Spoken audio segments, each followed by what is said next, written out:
Ciao a tutti amici di Un Sorriso in Più Family, bentornati.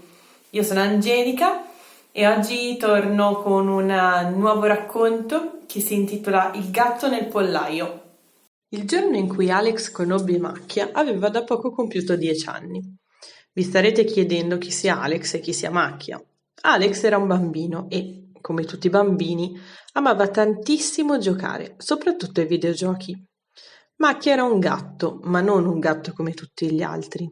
O meglio, le sue sembianze erano esattamente quelle di un gatto. Aveva la coda sottile e nera, il pelo corto nero con una macchia arancione sulla schiena, da qui il suo nome. Lunghi baffi bianchi che cingevano ritti il suo adorabile nasino rosa e piccoli occhietti verde smeraldo.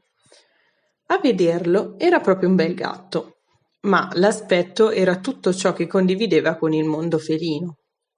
Macchia era nato, insieme ad altri 3 fratellini, da Nerina, l'amatissima gatta del nonno Felice, il nonno materno di Alex, che viveva in campagna.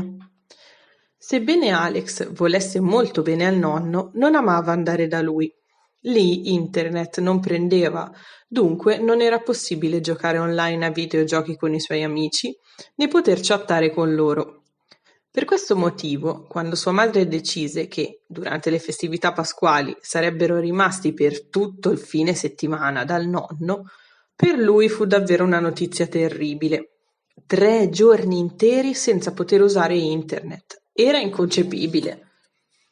Ma tutto era ormai deciso e lui, avendo solo 10 anni, doveva sottostare alle scelte, a suo parere assurde, dei genitori. Per fortuna, Alex scoprì presto che dal nonno non c'era neppure il tempo per annoiarsi. Strappare l'erba nell'orto, innaffiare le piante, rincorrere le lucertole, raccogliere le fragole con estrema cura, evitando di rovinarle stringendole troppo. Arrampicarsi sull'albero di ciliegio sfuggendo alle urla della madre. Tutte queste attività fecero correre via rapidamente buona parte della prima giornata. Sul far del tramonto, quando il cielo indossò i colori sgargianti del fuoco, il nonno disse ad Alex di accompagnarlo al casotto. Era una piccola casa in pietra in cui il nonno teneva al riparo i suoi attrezzi e in cui viveva Nerina insieme ai suoi gattini. Alex amava molto gli animali. Già da diversi anni supplicava i genitori affinché gli regalassero un cagnolino o un gattino, ma loro erano irremovibili. Nessun animale in casa. Così l'idea di poterli accarezzare e giocare con quei batuffoli di pelo gli fece dimenticare del tutto internet e i videogiochi. Nerina era davvero una gatta adorabile. Quando il nonno aprì la porta cigolante del casotto, lei gli corse subito incontro, trotterellando, e iniziò a strusciarsi tra le sue gambe. Quello era il suo modo di salutarlo e dirgli quanto fosse contenta di vederlo. Gli spiegò il nonno che, dopo aver bofonchiato qualcosa nell'orecchio di Nerina, confidò al nipote. Mi ha appena detto che è molto preoccupata. Alex scoppiò a ridere. Adesso, nonno, vorresti farmi credere che voi due parlate? Credi che io sia matto? Già, non sei l'unico a pensarla così. Ma se matto è colui che ritiene possibile imparare il linguaggio degli animali, beh allora sì, sono proprio matto. Mentre Alex giocava con i gattini, gli parve di sentire il nonno farfugliare delle cose incomprensibili alla sua gatta. E sembrava che i due avessero molte cose da dirsi. Li osservò attentamente. I loro sguardi che si incrociavano, Nerina che faceva delle strane espressioni con il suo viso e addirittura gesticolava con le zampe, proprio come fanno gli umani quando parlano tra loro e usano le mani per rendere più chiaro ciò che stanno dicendo. A ben vedere, il nonno stava davvero parlando con il gatto. Non credeva ai suoi occhi. Neppure nei videogiochi accadevano delle cose così straordinarie. Quando uscirono dal casotto, Alex domandò al nonno: Come si fa? Cosa? A parlare con i gatti. Come hai imparato? Lo insegneresti anche a me, nonno? Beh, non saprei. Non è una cosa che si può insegnare. Si impara stando molto tempo con gli animali. Sono loro a insegnartelo, credo. Alex era perplesso. Poi riprese. Cosa vi dicevate? Hai contato i gattini? Cosa c'entra questo adesso? Tu rispondimi. Ricordi quanti fossero i gattini di Nerina con cui hai appena giocato? Certo, erano 3. In realtà avrebbero dovuto essere 4. Come vedi, ne mancava uno. Oh no, è morto? No, non è morto. È andato via perché ha detto che non vuole più fare il gatto. Alex esplose in una fragorosa risata. Nonno, dai, questo è davvero troppo. È tutto così assurdo. Dunque, tu parli con i gatti. Ok, fin qui ti credo. Ma addirittura un gatto che non vuole più fare il gatto? No, questo è davvero inconcepibile, non ci credo. Vieni con me.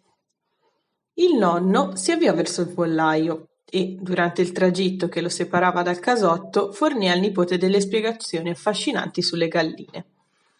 Sebbene per Alex le galline fossero tutte uguali, essendo per lui semplicemente galline, apprese che in realtà ne esistevano diverse tipologie, da quelle ovaiole, che deponevano molte uova, a quelle ornamentali, apprezzate più per la bellezza del loro piumaggio che per la quantità di uova prodotte. Il nonno possedeva 6 galline ovaiole, di un'antica razza siciliana detta coronata, per la cresta rossa a forma di corona. Quella razza prima di lui l'aveva allevata suo padre e, a suo dire, da diverse generazioni si tramandavano la cura di una razza così speciale, dal carattere temerario e dalla tempra molto resistente. Quando il nonno aprì la piccola porticina del pollaio, le galline si fecero subito avanti e lui le salutò una ad una, passando in rassegna i loro nomi. Regina, la più anziana di tutte, Bianchina, che deponeva solo uova bianche, Bruna, per le uova dal guscio più scuro, Ada, Linda e Pia, le più chiacchierone, proprio come le 3 sorelle maggiori del nonno. Dopo i saluti, Regina si portò al centro, circondata dalle altre, e pregando Ada, Linda e Pia di fare silenzio. Iniziò a chiocciare con il nonno, che non solo la capiva, ma le rispondeva. Trascorse alcuni minuti a chiocciare versi incomprensibili e striduli, Ada, Linda e Pia zampettarono verso il fondo del pollaio. Solo a quel punto Alex si accorse che, lì, stava rannicchiato un gattino, che sembrava assomigliare molto alla gatta Nerina. Il gatto venne avanti, lento e sospettoso, quasi temesse che qualcuno volesse fargli del male. Dopo essersi seduto accanto a Regina, questo cominciò nuovamente a chiocciare con il nonno. Tutti stessero in assoluto silenzio, incluse Ada, Linda e Pia. Alex immaginò dovesse trattarsi di qualcosa di molto serio. Ad un certo punto il nonno si inginocchiò, prese il gatto in braccio con le sue grandi mani, usurate dal tempo e dalla fatica, e disse: «Alex, ti presento Macchia». Nel tempo in cui il nonno felice si occupò di rifornire di cibo le mangiatoie, Alex e Macchia, superata la diffidenza iniziale, giocarono a rincorrersi per tutto il pollaio. Quando fu tempo d'andar via, Alex fece capricci. Voleva stare ancora lì a giocare con Macchia. Ma fuori il cielo indossava già il suo abito da sera e lui doveva correre a far la doccia, cenare e poi andare a letto. L'indomani li aspettava un'altra intensa giornata di lavoro. I 3 giorni di campagna volarono via velocemente. Era tempo di partire.